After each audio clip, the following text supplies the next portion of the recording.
Success the school के जिम्मेदारान की जानिब से लड़कियों की मेयारी तालीम और दीनी माहौल में तरबियत के लिए टोली चौकी और पुरानी हवेली ब्रांच में लड़कियों के लिए एक्सक्लूसिव स्कूल का क़याम अमल में लाया गया है। तो जल्दी करें, सही वक्त पर दुरुस्त फैसला लें और अपनी शहजादियों की तालीम के लिए सक्सेस द स्कूल का इंतखाब करें। अंदरिकी नमस्कारम। गौरवनीयुलु पेद्दलु భువనగిరి మాజీ శాసనసభ్యులు, నిజానికి మాజీ శాసనసభ్యుడు అనాలంటే బాధ అవుతుంది. పైల శేఖర్ రెడ్డి లాంటి మంచి నాయకుడిని మరి ఎందుకు కోల్పోయినారో నాకు తెలియదు, కానీ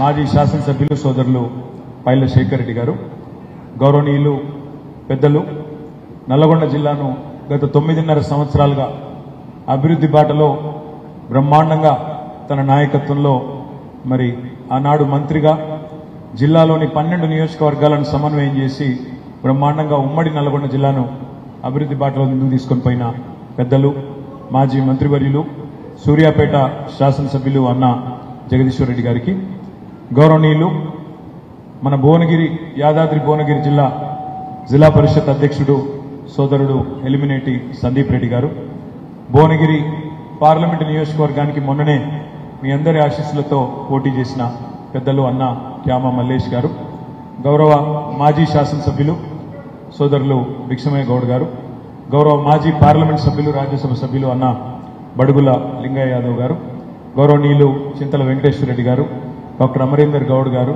అదేవిధంగా దయాకర్ రెడ్డి గారు, మాడుగుల ప్రభాకర్ రెడ్డి గారు, ఇంకా వేదిక పైన ఉన్న మా తమ్ముడు బీఆర్ఎస్ విద్యార్థి విభాగం అధ్యక్షుడు గెల్లు శ్రీనివాస్ యాదవ్ గారు, తుంగ బాలు గారు, అదేవిధంగా ఆకుల ప్రభాకర్ గారు, నరేందర్ రెడ్డి గారు, వెంకట కిషన్ గారు, ఇంకా వేదిక పైన ఉన్న నాయకులందరికీ పేరు పేరున నేను ఎవరో పేర్లు మిస్ అయినో వాళ్ళ మనసులనే తిట్టుకొని బయటకు తిట్టకొని జరా. ఈరోజు మరి కార్యక్రమంలో మన పెళ్లి కొడుకు మీ అందరి ఆశీస్సులతో కాబోయే గ్రాడ్యుయేట్ శాసన మండలి సభ్యుడు మీ అందరి ఆశీస్సులతో తమ్ముడు ఏనుగు రాకేష్ రెడ్డి గారికి, భువనగిరి శాసనసభ నియోజకవర్గంలోని వివిధ మండలాల నుంచి ఈ కార్యక్రమంలో పాల్పంచుకుంటున్న మా గ్రాడ్యుయేట్ మిత్రులందరికీ, సోదరులందరికీ, సోదరి మనలు ఎవరు కనబడతలేరు, సోదరులందరికీ కూడా పేరు పేరున హృదయపూర్వకంగా నమస్కారం. ఇలా ఓటున్న వాళ్ళు ఒకసారి చేయి లావట్టండి చూద్దాం. నా కోసం లావడుతున్నా, నిజంగా ఓట్లు ఉన్నాయా? వేదిక మీద ఉన్న వాళ్ళు ఓట్లు ఉన్నాయా? Thank you. కూర్చో. ముందుగా మిత్రులందరికీ నమస్కారం. ఒక్క భువనగిరి శాసనసభ నియోజకవర్గ పరిధిలోనే దాదాపు 13,000 పైచిలకు గ్రాడ్యుయేట్ ఓటర్లు నమోదు చేసుకుని ఉన్నారు. నేను మీ అందరితోని ప్రార్థన, ఇక్కడ హాల్లోనేమో దాదాపు 1,500-2,000 మంది ఉన్నారు, కానీ మరి మొత్తం శాసనసభ నియోజకవర్గ పరిధిలో 13,000 మంది ఉన్నారు. ముందుగా నేను శేఖర్ రెడ్డి గారిని, వేదిక పైన ఉన్న నాయకులందరితో నా ప్రార్థన, నా విజ్ఞప్తి, సమయం ఎక్కువ లేదు. 27 నాడు పోలింగు, 25 నాడు ప్రచారం చివరి రోజు. దయచేసి మీతో ప్రార్థన ఏంటంటే, తమ్ముడు రాకేష్ రెడ్డి అభ్యర్థి, కానీ 3 జిల్లాల పరిధిలో ఎన్నిక, 34 నియోజకవర్గాల పరిధిలో ఎన్నిక, 4,73,000 మంది ఓటర్లు, 34 నియోజకవర్గాలు. కాబట్టి ఒక్కొక్క ఓటర్ని కలవడం, ఒక్కొక్కరికి విజ్ఞప్తి చేయడం అంటే అది మానవ మాతృలకు సాధ్యమయ్యే పని కాదు. దయచేసి శేఖర్ అన్నతో, వెంకటేశ్వర రెడ్డి గారితో, ప్రభాకర్ అన్నతో, అమరేందర్ గౌడ్ గారితో, అదేవిధంగా మా సోదరులందరితో కూడా, భువనగిరి నియోజకవర్గ నాయకత్వం మొత్తంతో కూడా నా ప్రార్థన, రాబోయే 5-6 రోజుల పాటు ఈ 13,000 మంది ఓటర్లకి మనం బాధ్యత తీసుకొని మండలాల వారీగా ఓటర్ లిస్టు ముందు పెట్టుకొని గ్రామాల వారీగా వాళ్ళను కలిసి విజ్ఞప్తి చేయాల్సిన బాధ్యత మనది, మనందరిది. దయచేసి మీరు ఆ బాధ్యత తీసుకోవాలని చెప్పి నేను భువనగిరి నాయకత్వానికి ముందుగా హృదయపూర్వకంగా వినమ్రంగా విజ్ఞప్తి చేస్తా ఉన్నాను. పోటీ చేసే అభ్యర్థి ఒక్కడు కావచ్చు, కానీ మనందరం పోటీలో ఉన్న అభ్యర్థులుగానే భావించి మనం రాబోయే వారం రోజులు దయచేసి కష్టపడదాం. మొన్న పార్లమెంట్ ఎన్నికల్లో ఎట్లా అయితే క్యామ మల్లేష్ గారి కోసం మీరందరూ కూడా తిరిగినారో, అదేవిధంగా తమ్ముడు రాకేష్ రెడ్డి గారిని కూడా ఈ ఎమ్మెల్సీ ఎన్నికల్లో మీ అందరి సహకారంతో మంచి ఓట్లు సాధించాలని చెప్పి కూడా ప్రార్థిస్తా ఉన్నాం. అయితే ముందుగా మనందరం అర్థం చేసుకోవాల్సింది, ఏదైనా ఒక రాష్ట్రంలో ఈ 2 సభలు ఉంటాయి. ఒకటి శాసనసభ, రెండవది శాసన మండలి. అదేవిధంగా పార్లమెంట్ కనుక మీరు చూసినట్టయితే లోవర్ హౌస్, అప్పర్ హౌస్ అంటారు. లోవర్ హౌస్ లోక్సభ అయితే అప్పర్ హౌస్ రాజ్యసభ. అసలు ఎందుకు 2 సభలు ఎందుకు ఉండాలి? శాసనసభ శాసన మండలి వేరువేరుగా ఎందుకు ఉండాలి అంటే ఒక చెక్ అండ్ బ్యాలెన్స్ ఉండాలి సిస్టంలో బ్యాలెన్స్ ఉన్నప్పుడే ప్రభుత్వం అనేది పద్ధతిగా నడుస్తుంది. లేకపోతే అప్పుడప్పుడు ప్రభుత్వాలు నియంతృత్వ పోకడలు అనుసరించినా ప్రభుత్వాలు కొంత ఏకపక్షంగా పోయినా వాటికి చెక్ పెట్టాలంటే వాటి యొక్క నియంతృత్వ పోకడలను ఎదుర్కోవాలంటే అప్పర్ హౌస్ కూడా ఉండాలన్న ఒక మంచి ఆలోచనతోనే రాజ్యాంగంలోనే మనకు అప్పర్ హౌస్ అనే ఒక నిబంధన తీసుకొని వచ్చినారు. దానిలో భాగంగానే వచ్చింది మన దగ్గర కూడా శాసన మండలి. శాసనసభకు శాసన మండలికి తేడా ఏంటంటే శాసనసభలో ఉండే 119 నియోజకవర్గాలకేమో డైరెక్ట్ గా ప్రజలు ఓట్లేస్తారు. గెలిచిన వాళ్ళు శాసనసభకు వస్తారు, మీకు తెలుసు. శాసన మండలిలో దానికి భిన్నంగా 4 రకాలుగా అక్కడ శాసన మండలి అభ్యర్థుల ఎంపిక జరుగుతుంది. ఒకటి, గెలిచిన ఎమ్మెల్యేలు కొంతమందికి శాసన మండలికి అభ్యర్థులను ఎంపిక చేసే అవకాశం ఉంటుంది. ఇప్పుడు నేను జగదీష్ అన్న ఎమ్మెల్యేలు కాబట్టి మాకు కూడా కొంతమంది శాసన మండలిని అభ్యర్థులను ఎంపిక చేసే ఓటర్లం మేమవుతాం. దాని తర్వాత ఇంకొక విభాగం ఏముంటుందంటే గవర్నర్ గారు కొంతమందిని నామినేట్ చేసే అవకాశం ఉంటుంది. కొంతమంది సమాజంలో లబ్ధ ప్రతిష్ఠులైన వ్యక్తులు, పెద్దవాళ్ళు, ఉన్నత చదువులు చదివిన వాళ్ళు శాసన మండలిలో ఉండడం వల్ల, అప్పర్ హౌస్ లో ఉండడం వల్ల రాష్ట్రానికి మేలు జరుగుతుంది, దేశానికి మేలు జరుగుతుంది అనుకుంటే అట్లాంటి వారిని నామినేట్ చేసే అవకాశం ఉంటుంది. మూడో కేటగిరీ టీచర్ ఎమ్మెల్సీ. టీచర్లు తమ సమస్యలు నివేదించడానికి, తమ సమస్యలను ప్రస్తావించడానికి టీచర్ కాన్స్టిట్యున్సీలు ఉన్నాయి. 3 టీచర్ కాన్స్టిట్యున్సీలు ఉన్నాయి, 3 జిల్లాలకు ఒకటి చొప్పున. వాటికి టీచర్లే ఓటర్లు. 4వ కేటగిరీ విద్యావంతుల సమస్యలు. చదువుకున్న విద్యావంతుల సమస్యలను, గ్రాడ్యుయేట్ల సమస్యలను, అంటే ఉపాధి కల్పనకు సంబంధించి కానీ, ఉద్యోగాలకు సంబంధించి కానీ, లేదా ఆల్రెడీ ఉద్యోగంలో ఉంటే సర్వీస్ పరమైన సమస్యలు కానీ, వీటన్నిటినీ లేవనెత్తడానికి ఒక మంచి గొంతు, మంచి వ్యక్తి అక్కడ ఉండాలనడానికి ఈ 4వ కేటగిరీ. ఇవాళ తమ్ముడు రాకేష్ రెడ్డి గారు పోటీ చేస్తున్న గ్రాడ్యుయేట్ కేటగిరీ ఆ కేటగిరీలో ఉంటుంది. మొత్తం కౌన్సిల్లో ఇంకో కేటగిరీ కూడా ఉంది, లోకల్ బాడీ ఎమ్మెల్సీ. అంటే ఎంపీటీసీలు, జెడ్పీటీసీలు, కౌన్సిలర్లు తమ తమ బాధలు, సమస్యలు ప్రభుత్వం దృష్టికి తీసుకొని రావడానికి లోకల్ బాడీ ఎమ్మెల్సీని కూడా ఎంపిక చేసే అవకాశం ఇంకో కేటగిరీ కూడా ఉంది. మొత్తంగా 5 కేటగిరీల్లో శాసన మండలిలో అభ్యర్థులు ఉంటారు. మొత్తం 40 మంది ఎమ్మెల్సీలు ఉన్నారు ఈరోజు మన శాసన మండలిలో. నేను మీ అందరినీ ప్రార్థించేది ఏంటి అంటే మనం ఎవరికి ఓటేస్తున్నాము అనేది పార్టీతో పాటు అభ్యర్థి గుణగణాలు కూడా తప్పకుండా చూడవలసిన బాధ్యత, తప్పకుండా ఒకసారి ఆలోచించి ఓటేయాల్సిన బాధ్యత విద్యావంతులుగా మనందరి మీద కూడా ఉంటుంది. ముందుగా ఈ నల్లగొండ, ఖమ్మం, వరంగల్ ఈ 3 జిల్లాల్లోని గ్రాడ్యుయేట్ సోదరులందరికీ ముందుగా నేను హృదయపూర్వకంగా ధన్యవాదాలు తెలియజేస్తా ఉన్నా. ఎందుకంటే 4 పర్యాయాలు ఎన్నిక జరిగింది ఈ కాన్స్టిట్యున్సీ ఏర్పడ్డప్పటి నుంచి. 4 సార్లు ఎలక్షన్ జరిగింది. 4ంటికి 4 సార్లు గులాబీ కండువానే ఎగిరే విధంగా తీర్పునిచ్చిన మీకు హృదయపూర్వకంగా నేను ధన్యవాదాలు తెలియజేస్తా ఉన్నాను. మొదటి 2 సార్లు ఆనాడు కపిలవాయి దిలీప్ కుమార్ గారిని ఎమ్మెల్సీగా మీరే గెలిపించినారు ఉద్యమ టైంలో. ఆ తర్వాత మరి తెలంగాణ ఏర్పడ్డ తర్వాత శాసన మండలికి 2 సార్లు గ్రాడ్యుయేట్ ఎమ్మెల్సీగా డాక్టర్ పల్లా రాజేశ్వరరెడ్డి గారిని కూడా మీరే గెలిపించినారు. మరి ఈరోజు తమ్ముడు విద్యావంతుడు, బిట్స్ పిలానీలో ఎంఎస్ చేసిన ఒక ఉన్నత విద్యావంతుడు, పిలానీలో విద్యాభ్యాసం చేయడమే కాకుండా తాను ఒక సామాన్య రైతు కుటుంబం, వరంగల్ పక్కనే వర్ధనపేట నియోజకవర్గంలో వంగపహాడ్ అనే ఊరుంటుంది. ఆ ఊరిలో ఒక సామాన్య రైతు కుటుంబం నుంచి వచ్చిన మొదటి తరం నాయకుడు తమ్ముడు రాకేష్ రెడ్డి, మీలో ఒకడు. అందులోంచి వచ్చిన తమ్ముడు చదువుకున్నాడు, సొంతంగా విద్యాభ్యాసం కూడా బిట్స్ పిలానీలో ఏ పైరవీ లేకుండా మంచి మార్కులు సంపాదించి బిట్స్ పిలానీలో సీటు సంపాదించుకున్నాడు. బిట్స్ పిలానీలో గోల్డ్ మెడల్ సాధించిన తర్వాత అక్కడి నుంచి అమెరికాలో దాదాపు 7 సంవత్సరాలు ఉద్యోగం చేసింది. అక్కడి నుంచి 7 సంవత్సరాలు ఉద్యోగం చేసినా కావాలంటే అక్కడే కోట్ల రూపాయలు సంపాదించుకుంటూ స్థిరపడే అవకాశం ఉన్నా లేదు, నేను నా దేశానికి పోతా, నా రాష్ట్రానికి పోతా, నా తెలంగాణకు పోతా అని చెప్పి తిరిగి వచ్చి ఇక్కడ మరి ప్రజా జీవితంలో అడుగుపెట్టిండు. మొన్నటి శాసనసభ ఎన్నికల దాకా అంటే దాదాపు 10 ఏళ్ల పాటు మన ప్రభుత్వం అధికారంలో ఉన్నప్పుడు ఆనాడు ప్రతిపక్షంగా ఉండి మన ప్రభుత్వాన్ని ప్రశ్నించింది. మొన్న శాసనసభ ఎన్నికల సందర్భంగానే బీఆర్ఎస్ పార్టీలో చేరిండు. ఇలా ప్రతిపక్షంలో ఉన్నా మళ్ళీ ఒకటే మాట అంటున్నాడు, 10 ఏళ్లు ఆనాడు అప్పటి ప్రభుత్వం మీద కొట్లాడినా ఈ రోజు ఇప్పటి ప్రభుత్వం మీద మళ్ళీ కొట్లాడుతందుకు నాకు అవకాశం ఇవ్వండి. నాకు ఒక సందర్భంలో కేసీఆర్ గారు ఆశీర్వాదం ఇచ్చినారు కాబట్టి తప్పకుండా ప్రజల తరపున వారి గొంతుకై నేను మాట్లాడుతా అంటూ మీ ముందుకు వస్తా ఉన్నాడు. నేను మీ అందరినీ ప్రార్థించేది ఒకటే, వాళ్ళ రాష్ట్రంలో దేశంలో ఉన్న పరిస్థితులు మీకు తెలుసు.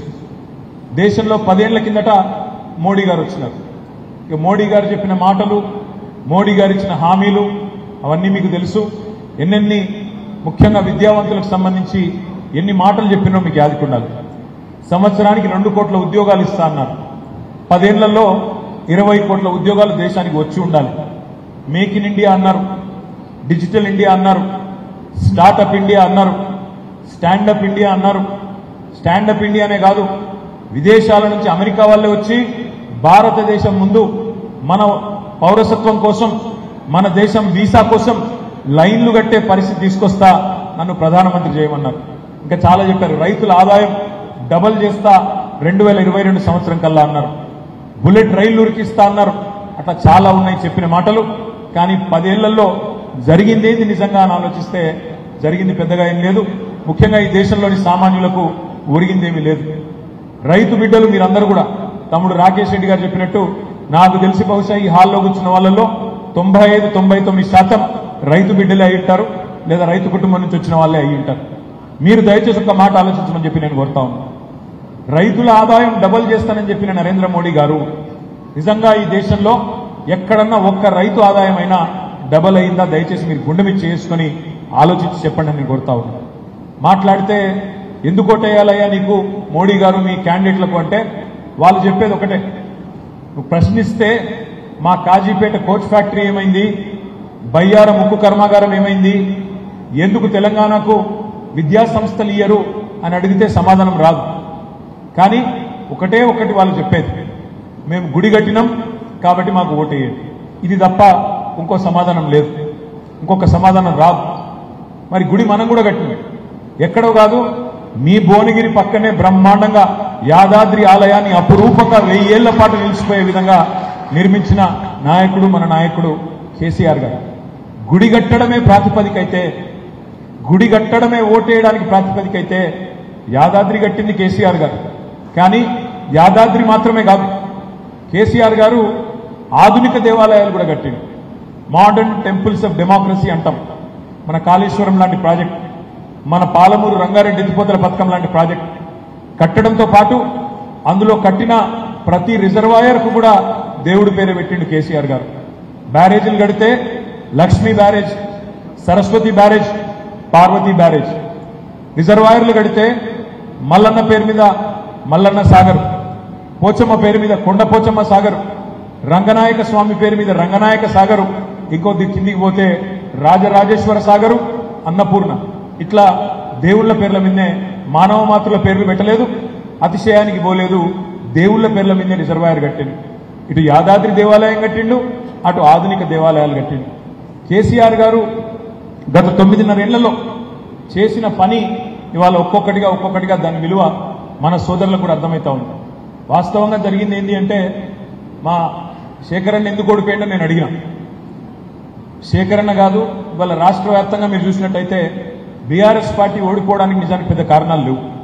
వాస్తవంగా జరిగింది ఏంటి అంటే, పని అద్భుతంగా చేసినాం. మీరు ఒక్కసారి నెమరేసుకోండి.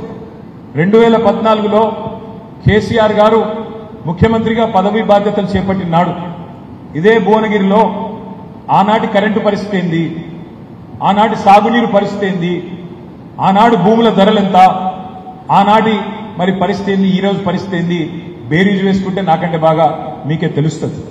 కేసీఆర్ ఉన్న రోజులు కరెంట్ ఎట్లుండే, కేసీఆర్ ఉన్న రోజులు సాగునీరు ఎట్లా అందింది, కేసీఆర్ వచ్చిన తర్వాత నల్లగొండలో ఫ్లోరోసిస్ సమస్య ఎట్లా మాయమైంది, మొత్తం తెలంగాణ భారతదేశానికి ధాన్య బండగారంగా మారితే, ధాన్యాన్ని అందించే ఒక కర్మాగారంగా మారితే, అందులో ఇవాళ నల్లగొండ బిడ్డలు కాల ఎగరేసి చెప్పొచ్చు మీకు.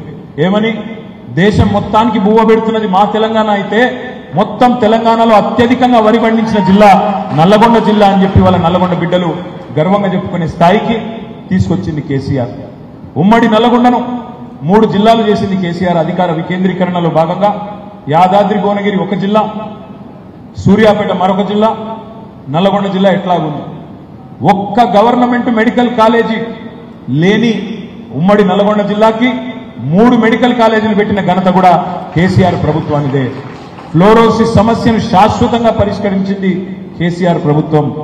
భారతదేశంలోనే అతిపెద్ద విద్యుత్ ఉత్పత్తి కేంద్రం గౌరవ మంత్రి జగదీశ్వర్ రెడ్డి గారి నాయకత్వంలో ఆనాడు, ఈరోజు మీరు చూసే ఉంటారు పేపర్లలో వార్త, మొదటి 1600 మెగావాట్ల కమిషన్ అయింది దామరచెర్లలోని యాదాద్రి విద్యుత్ ఉత్పత్తి కేంద్రంలో అని. అట్లాంటి అద్భుతమైన అల్ట్రా మెగా పవర్ ప్రాజెక్టు కట్టింది కేసీఆర్ గారి నాయకత్వంలో. ఉమ్మడి నల్లగొండ జిల్లా అత్యధికంగా వరి పండించే స్థాయికి మొత్తం భారతదేశంలో ఏదైనా ఒక జిల్లా ఉంది అత్యధికంగా వరి పండించే జిల్లా అంటే ఆ స్థాయికి చేరింది కేసీఆర్ గారి పరిపాలనలోనే. కానీ ఓడిపోయినాం. 12 సీట్లుంటే 11 సీట్లు ఓడిపోయాను. మీరు అడగొచ్చు, మరి అన్న మీరు అన్ని పనులు చేసింటే ఎందుకు ఓడిపోయిందో అని. ఎందుకు ఓడిపోయినామో కూడా మీతో వివరంగా పంచుకోవాల్సిన బాధ్యత మా మీద ఉంది. 2 కారణాలు. ఒకటి, చేసిన పని మేము సరిగ్గా చెప్పుకోలేదు. ఒక్క మెడికల్ కాలేజీ లేని నల్లగొండకు 3 మెడికల్ కాలేజీలు ఇచ్చినాం, కానీ ఆ విషయాన్ని ఇంటింటికి చెప్పుకోలేకపోయినాం. వాళ్ళు ఒక్క గుడి కట్టి అయోధ్యలో ఎక్కడో 1000 కిలోమీటర్ల అవతల వాళ్ళు ఇల్లు చెప్పుకున్నారు, కానీ పక్కనే అద్భుతమైన యాదాద్రి గట్టి కూడా మనం ఇంటింటికి తిరిగి మనం చెప్పుకోలేదు, చేసిన పనికి ప్రచారం కల్పించుకోలేదు. భారతదేశంలోనే అతి పెద్దదైన విద్యుత్ ఉత్పత్తి కేంద్రం మీ నల్లగొండ జిల్లాలోనే, మీ మిర్యాలగూడలోనే కట్టుకున్నాం, కానీ దాన్ని నల్లగొండ బిడ్డలకు కూడా సమర్థవంతంగా చెప్పుకోలేకపోయినాం. ఈ రెండో కారణం, కొన్ని వర్గాలను తెలుసో తెలియకనో దూరం చేసుకున్నాం. ఏ ఉద్యోగులైతే, ప్రభుత్వ ఉద్యోగులైతే మరి మాతో పాటు సకల జనుల సమ్మెలో పాల్గొని పెన్ డౌన్ చేసి ఆనాడు ఉద్యమంలో మాతో పాటు ప్రభుత్వంతో, ఆనాటి అప్పటి కాంగ్రెస్ ప్రభుత్వంతో పోరాడిన వాళ్ళు ఉన్నారో వాళ్లకు మేము సంతోషపడ్డాం. 73% జీతాలు పెంచినాం కదా, 73% వాళ్లకు ఫిట్మెంట్ ఇచ్చుకున్నాం కదా, జీతాలు కేంద్ర ప్రభుత్వ ఉద్యోగుల కంటే ఎక్కువ జీతాలు ఇచ్చుకుంటున్నాం కదా అని మేము సంబరపడ్డాం. కానీ మొదటి తారీఖు మాకు జీతం రాలేదని వాళ్ళు బాధపడ్డారు. అది ప్రత్యర్థులు ప్రచారం చేసిండ్రు. దాంతో ఒక సెక్షన్ ఆఫ్ ఉద్యోగులు దూరమైంది. నిరుద్యోగులు మా తమ్ములు ఒకవైపు ప్రభుత్వ రంగంలో 2 లక్షల ఉద్యోగాలు ఇచ్చుకున్నాం. 2 లక్షలు 9.5 ఏళ్లలో భారతదేశంలోని ఏ రాష్ట్రం కూడా, నేను ఎన్నికల సమయంలో కూడా రాహుల్ గాంధీ గారిని సవాల్ చేసిన, బీజేపీ వాళ్ళని అడిగిన, భారతదేశంలో ఒక్క రాష్ట్రం చూపెట్టండి, 10 ఏళ్లలో 2 లక్షల ఉద్యోగాలు ఇచ్చిన ఒక్క రాష్ట్రం చూపెట్టండి, ఇచ్చిస్తే నేను పోటీ నుంచి తప్పుకుంటాను కూడా సవాల్ చేసిన, సమాధానం రాలేదు. కానీ మేము చెప్పుకోలేకపోయినాం. 2 లక్షల ఉద్యోగ నియామకాలు జరిగినాయి అనే మాట చెప్పుకోలేకపోయినాం. కానీ ప్రత్యర్థులు బలంగా వాళ్ళకుండే సోషల్ మీడియా ఛానళ్లలో ఏం చెప్పినారు, అసలు ఉద్యోగాలు ఇయ్యలేదు, పేపర్ లీక్ అయింది, ఇదైంది అదైంది అని చెప్పి జరిగిన పనిని కూడా మొత్తంగా తప్పుదోవ పట్టించి ఇవాళ స్వల్ప తేడాతో ఓడిపోయినాం. నేను మీ అందరినీ ప్రార్థించేది ఒకటి, ఆలోచించమని కోరేది కూడా ఒకటి. రేవంత్ రెడ్డి గారు, ఆయన ప్రభుత్వం, ఆయన పార్టీ ఎన్నికలకు ముందు ఏం చెప్పింది, ఇలా ఏం చేస్తున్నది ఒక్కసారి ఆలోచించండి. మీరందరూ రైతు బిడ్డలు. ఏమన్నారు రేవంత్ రెడ్డి గారు, నేను ముఖ్యమంత్రి అయితా ఉన్నా, డిసెంబర్ 9 నాడు నేను ముఖ్యమంత్రి కాగానే మొట్టమొదటి సంతకం పెడతా 2 లక్షల రుణమాఫీ మీద. మీరు ఎవరెవరైతే లోన్ తెచ్చుకోలేదో ఇప్పటిదాకా అర్జెంటుగా బ్యాంకుకు వండి, ఎంబడే వండి 2 లక్షల రుణం తెచ్చుకోండి, నేను సంతకం పెడతా, నా బాధ్యత రుణమాఫీ చేస్తా అన్నాడు. మరి డిసెంబర్ 9 పోయింది, జనవరి 9 పోయింది, ఫిబ్రవరి 9 పోయింది, మార్చి 9 పోయింది, ఏప్రిల్ 9 పోయింది, మే 9 కూడా పోయింది, తొందరలోనే జూన్ 9, 6 నెలలు కూడా నిండబోతా ఉంది. మరి మనం ప్రశ్నించాల్సిన అవసరం లేదా, ప్రభుత్వాన్ని అడగాల్సిన అవసరం లేదా? ఒక రైతు బిడ్డగా మళ్ళీ మోసపోదామా ఆలోచించమని చెప్పి నేను కోరుతా ఉన్నాను. ఒకసారి ఎవరైనా మనల్ని మోసం చేస్తే అది వాడి తప్పైతుంది, మోసం చేసినోడు తప్పైతుంది. కానీ రెండవసారి కూడా అదే వ్యక్తి చేతిలో మళ్ళా మనం మోసపోతే తప్పు మనదైతుంది. దయచేసి గుర్తుపెట్టుకోమని మా రైతు బిడ్డలైన మా అన్నదమ్ములందరూ నేను మనస్ఫూర్తి కోరుతా ఉన్నాను. ఎన్ని మాటలు చెప్పిండ్రు, ఒక రుణమాఫీ మాత్రమే కాదు, కేసీఆర్ గారు రైతు బంధు ఇస్తున్నాడు, నేను రైతు భరోసా ఇస్తా, కేసీఆర్ 10,000 ఇస్తే నేను 15,000 ఇస్తా అన్నాడు. మరి 15,000 పడ్డాయా లేదా నాకంటే బాగా మీకే తెలుసు. 15,000 కాదు కదా, కేసీఆర్ గారు ఇచ్చిన 10,000 కూడా దిక్కులేదు. కేసీఆర్ గారి టైంలోనేమో రైతు నాట్లేసేటప్పుడు రైతు బంధు పడుతుండే, రైతు నాట్లేసేటప్పుడు రైతు బంధు పడుతుండే. కానీ కాంగ్రెస్ ప్రభుత్వంలో రైతు ఓట్లేసేటప్పుడు రైతు బంధులు వేసే ఒక ఆలోచన తీసుకొచ్చింది. వాళ్ళు నాట్లేసేటప్పుడేమో దిక్కులేదు, ఓట్లేసేటప్పుడు మాత్రం రైతు బంధు చేసే ప్రయత్నం చేసి రైతులను ఆగం చేసే ప్రయత్నం చేస్తూ ఉన్నారు. అదేవిధంగా వ్యవసాయ రైతు కూలీలకు నెలకు 1000 రూపాయలు ఇస్తా అన్నాడు. కౌలు రైతులకు రైతు భరోసా అన్నాడు. కేసీఆర్ ఓన్లీ భూస్వాములకు ఇస్తుండు, నేను కౌలు రైతులకు కూడా ఇస్తా అన్నాడు, రైతు కూలీలకు కూడా ఇస్తా అన్నాడు. ఒక్కటంటే ఒక్క హామీ నెరవేరిందా ఆలోచించండి. మా మహిళా సోదరి మనలకు చెప్పినారు, నెలకు 2500 ఇస్తామన్నారు 18 ఏళ్లు నిండిన ఆడబిడ్డలందరికీ. మరి 1,67,00,000 మంది ఉన్నారు. 18 ఏళ్లు నిండిన ఆడబిడ్డలు తెలంగాణలో 1,67,00,000 మంది ఉన్నారు.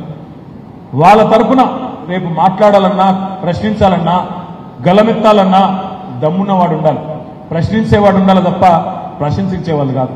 ఇవాళ కొత్తగా ప్రభుత్వం వచ్చింది తెలంగాణలో, అలవి గాని హామీలు ఇచ్చి వచ్చింది. మరి వాళ్ళకి కావాల్సింది శాసన మండలిలో ఇంతకుముందే నేను విజ్ఞప్తి చేసినట్టు శాసనసభ శాసన మండలి రెండు ఎందుకుంటాయంటే, శాసనసభ ఏమైనా ఏకపక్షంగా పోయినా శాసన మండలిలో ప్రశ్నించే గొంతుండాలన్న ఉద్దేశంతోనే శాసన మండలిని పెట్టుకున్నాం. ఇవాళ కావాల్సింది అధికార స్వరాలు కాదు, ఇవాళ కావాల్సింది ధిక్కార స్వరాలు, ప్రశ్నించే గలం, గట్టిగా కొట్లాడే గలం, అవసరమైతే గల్లా పెట్టి అడిగే, గల్లా పట్టుకుని అడిగే దమ్మున నాయకుడు కావాలి. ఇవాళ ఒక విద్యావంతుడు తమ్ముడు రాకేష్ రెడ్డి రూపంలో మనకు అవకాశం ఉంది. ఇంకొక మాట కూడా నేను మిమ్మల్ని అడుగుతా ఉన్నా. రేవంత్ రెడ్డి గారు చెప్పినారు, నేను 2 లక్షల ఉద్యోగాలు ఇస్తా మొదటి సంవత్సరంలో అన్నాడు. ప్రభుత్వ ఉద్యోగాలు 2 లక్షలు ఇస్తా అన్నాడు. కానీ ఎంత సిగ్గులేని వ్యవహారం ఉంది వాళ్ళ రేవంత్ రెడ్డి గారిది, కాంగ్రెస్ పార్టీది అంటే మీరు చూస్తున్నారు. మందికి పుట్టిన పిల్లలు కూడా మా పిల్లలని చెప్పుకునే బాపత్ వీళ్ళు. కేసీఆర్ ప్రభుత్వంలో ఇచ్చిన 30,000 ఉద్యోగాలకు, కేసీఆర్ ప్రభుత్వంలో చేసిన నియామకాలకు ఈయన కాగితాలు ఇచ్చుకుంటా ఇవి నేను ఇచ్చిన ఉద్యోగాలని చెప్తున్నాడు. నేను అడుగుతా ఉన్నా, మా తమ్ముళ్ళని మీరు ఆలోచించమని కోరుతా ఉన్నా. ఉద్యోగ నియామకాలు చేయాలంటే నోటిఫికేషన్ ఇవ్వాలి, పరీక్ష పెట్టాలి, ఇంటర్వ్యూ ఉంటే ఇంటర్వ్యూ చేయాలి, ఆ తర్వాత ఉద్యోగ నియామకం ఇస్తే అది నువ్వు ఇచ్చిన ఉద్యోగం అవుతుంది. మరి రేవంత్ రెడ్డి గారు నీ ప్రభుత్వం వచ్చినాక ఎన్ని నోటిఫికేషన్లు ఇచ్చినావు? ఇప్పటికీ ఎన్ని వేల ఉద్యోగాలకు నోటిఫికేషన్లు ఇచ్చినావు? ఇచ్చిండా ఒక్కటన్నా? ఒక్కటి ఇచ్చింది, అది కూడా గ్రూప్ 1. మనము 560 అంటే ఇంకొక 60 కలిపి ఇచ్చినట్టున్నాడు, గది ఒక్కటే ఇచ్చిండు ఇప్పటి వరకు. జాబ్ క్యాలెండర్ అన్నాడు, క్యాలెండర్కు అతి లేదు గతి లేదు. 6 నెలలు కావస్తున్నది, ఈ నెల 9 వస్తే, జూన్ నెల 9 వస్తే 6 నెలలు నిండుతుంది, ఇప్పటిదాకా అతి గతి లేదు. 2 లక్షల ఉద్యోగాలను ఇస్తా మొదటి సంవత్సరం అన్నాడు. మరి ఇప్పటిదాకా కాలయాపన చేసిండు. ఎలక్షన్ కోడ్ వస్తుందని తెలుసు ఆయనకు, తెలిసి కూడా కాలయాపన చేసుకుంటూ టైం పాస్ చేసుకుంటూ నెట్టుకొస్తా ఉన్నాడు. కేసీఆర్ ప్రభుత్వం ఇచ్చిన 30,000 ఉద్యోగాలను నేనిచ్చినా అని చెప్పి పచ్చి అబద్దాలను విద్యావంతులకు కూడా చెప్పి నమ్మించే ప్రయత్నం చేస్తా ఉన్నాడు. అందుకే ఆలోచించండి. ఇంకొక మాట కూడా నేను అడుగుతా ఉన్నా. ఆనాడు బీఆర్ఎస్ ప్రభుత్వం ఉన్నప్పుడు మనం ఒక 5,000 ఉద్యోగాలతో డిఎస్సి ప్రకటన ఇస్తే ఇదే రేవంత్ రెడ్డి గారు అన్నారు, 5,000 ఉద్యోగాలంటే ఇది డిఎస్సి కాదు, ఇది పూర్తిగానే కాదు, 21,000 ఖాళీలున్నాయి, వెంటనే 21,000 ఖాళీలకు నోటిఫికేషన్ ఇవ్వాలని చెప్పి రేవంత్ రెడ్డి గారు మాట్లాడారు. కానీ మొన్న వార్త వచ్చింది, ఆయన ప్రభుత్వం నిర్ణయం తీసుకున్నది మనమిచ్చిన 5,000 ఉద్యోగాలకు మరొక 5,000 ఉద్యోగాలు కలిపి 10,000 ఉద్యోగాలకు నోటిఫికేషన్ ఇవ్వాలని ఆలోచన చేస్తున్నది అని చెప్పి వార్త వచ్చింది. ఈయననే కదా చెప్పింది, మొట్టమొదటి క్యాబినెట్ లోనే మెగా డిఎస్సి అనౌన్స్ చేస్తా మొదటి క్యాబినెట్ లో అన్నాడు. మరి ఇప్పటికి ఎన్ని క్యాబినెట్లు అయినాయి? మరి అడిగేటోడు ఉండొద్దా? క్వశ్చన్ చేసేటోడు ఉండొద్దా?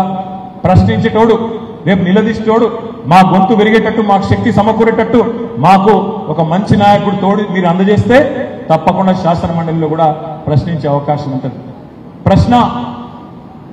ప్రశ్నలు సంధించడమే కాదు, సమస్యలు పరిష్కారం చేసేటోడు కూడా కావాలి. ఇదే రేవంత్ రెడ్డి ప్రభుత్వం చెప్పింది, మేము విద్యార్థుల దగ్గర ఫీజులు వసూలు చేయకుండా రేపటి రోజున పోటీ పరీక్షలు పెడతామని చెప్పింది. టెట్ పరీక్షకు మనం ఉన్నప్పుడు 400 రూపాయలు ఫీజు ఉండే. ఇదే రేవంత్ రెడ్డి గారి పార్టీ మేనిఫెస్టోలో చెప్పింది, ఫ్రీగా పెడతాం, ఫ్రీగానే అన్ని పోటీ పరీక్షలు నిర్వహిస్తామని చెప్పినారు. కానీ ఇలా ఏం చేస్తున్నారు? 400 రూపాయలున్న పరీక్ష ఫీజును ఇలా 2,000 రూపాయలు చేసింది రేవంత్ రెడ్డి ప్రభుత్వం. అంటే మాటలు ఒక లెక్క, చేతలు మరో లెక్క. ఓడ మీద ఉన్నప్పుడు ఓడమల్లన్న, ఒడ్డుకెక్కినాక అధికారంలోకి వచ్చినాక బోడమల్లన్న అన్నట్టు ఇవాళ మళ్ళొక్కసారి గ్రాడ్యుయేట్ల నోట మట్టి కొట్టే ప్రయత్నం రేవంత్ రెడ్డి ప్రభుత్వం చేస్తా ఉన్నది. ఇవాళ నిలబడ్డ అభ్యర్థులను కూడా దయచేసి మీరు చూడండి. ఒకవైపేమో బిట్స్ పిలానీలో గోల్డ్ మెడల్ సాధించిన అభ్యర్థి మీ ముందు మీ ప్రతినిధిగా నిలబడ్డాడు. తెలంగాణ ఉద్యమ పార్టీకి ప్రతినిధిగా తమ్ముడు రాకేష్ రెడ్డి ఉన్నాడు. మరి మరొక వైపు ఎవరున్నారో కూడా మీరు ఆలోచించండి. బ్లాక్ మెయిల్ రాజకీయాలు, తెల్లారు లేస్తే టీవీలలో పైశాచిక ఆనందం కోసం ముఖ్యమంత్రి అని కానీ ఇంకోటని కానీ చూడకుండా నోటికొచ్చిన బూతులు తిట్టుడు, బెదిరించుడు, దందాలు చేసుడు, ఇట్లాంటి దిక్కుమాలిన దివాలా కోరు పనిచేసే మరి అభ్యర్థి ఇవాళ కాంగ్రెస్ పార్టీ అభ్యర్థిగా మీ ముందున్నారు. దయచేసి నేను మిమ్మల్ని ప్రార్థించేది ఒకటే, మంచి వ్యక్తులను శాసన మండలికి పంపే సాంప్రదాయం గతం నుంచి కూడా ఉన్నది.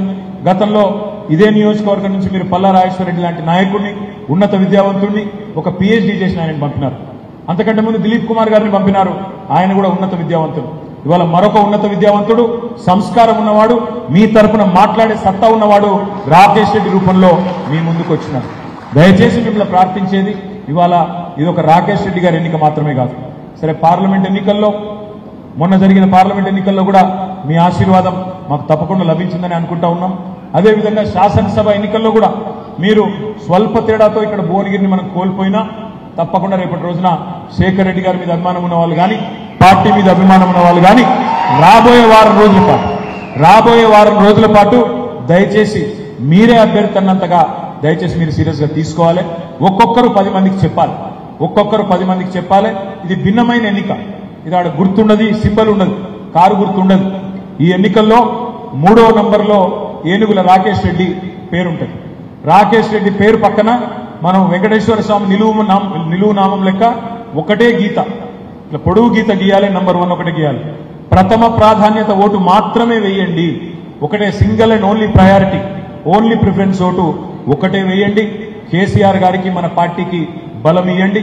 తప్పకుండా శాసన మండలిలో విద్యావంతుల గొంతు వినబడే విధంగా మీరందరూ ఆశీర్వదించాలని మనస్ఫూర్తిగా కోరుకుంటూ మరి सक्सेस द स्कूल के जिम्मेदारान की जानिब से लड़कियों की मेयारी तालीम और दीनी माहौल में तरबियत के लिए टोली चौकी और पुरानी हवेली ब्रांच में बच्चियों की तालीम और तरबियत के लिए एक्सक्लूसिव स्कूल का क़याम अमल में लाया गया है। ऐसे वालिदैन जो अपनी बच्चियों की मेयारी तालीम और तरबियत के लिए किसी मेयारी तालीमी इदारा की तलाश में है तो इस सिलसिले में पुरशिको इमारत और कुशादा क्लासरूम में आपकी बच्चियों की तालीम, तरबियत, हुस्न अखलाक, हिफ्ज़ कुरान करीम और स्पोर्ट्स के अलावा तालिबात की खवातीन अमले के जरिए निगरानी व हिफाजत का इत्मीनान बख्श माहौल है। तो जल्दी करें, सही वक्त पर दुरुस्त फैसला करें और सक्सेस द स्कूल का इंतखाब करें। Germanton super speciality hospital, doctor Mir Jawad Jar Khan, senior experienced orthopaedic surgeon, bone fracture, joint replacement, hip replacement और स्पाइन सर्जरी कामयाबी से अंजाम दे रहे हैं। इसके अलावा neuro surgery, cardiology, gynaecology, dental, general medicine, dialysis और फिजियोथेरेपी जैसे शोबाजात में इंतहाई कामयाबी के साथ वाजबी फीस में इलाज किया जा रहा है। शेयरिंग और प्राइवेट रूम्स, अस्पताल में 24 घंटे MRI, CT scan, 2D digital X-ray, ultrasound, operation theatre, ICU और लैब की सहूलत दस्तयाब है। आपकी उम्मीदों के ऐन मुताबिक Germanton super speciality hospital, pillar number 150, Attapur, Hyderabad. तंत्र मंत्र यंत्र के सम्राट बाबा आजम खान बंगाली 100% లాభం గ్యారెంటీతో పాటు కొన్ని కారణాల వల్ల మా వారి కంపెనీ బంద్ అయింది. పిల్లల స్కూలు, ఇంటి ఖర్చులు ఏం చేయాలో అర్థం కాలేదు.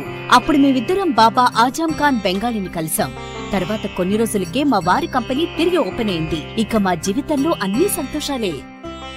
నాకు చాలా కలలున్నాయి, కానీ జేబులో డబ్బులు లేవు. ఇంజనీరింగ్ చదివాను, కానీ జాబ్ లేదు. ఆ సమయంలో నాకేం చేయాలో అర్థం కాలేదు.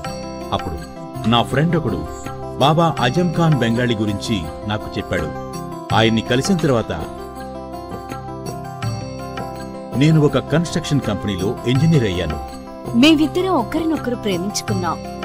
కాని మా ఇద్దరి తరపు పెద్దవాళ్లు మా పెళ్లి ఒప్పుకోలేదు. మేము బాబా ఆజం ఖాన్ బెంగాలీ గారిని కలిసాం. ఆ తర్వాత మా పెద్దలు మా పెళ్లి ఒప్పుకున్నారు.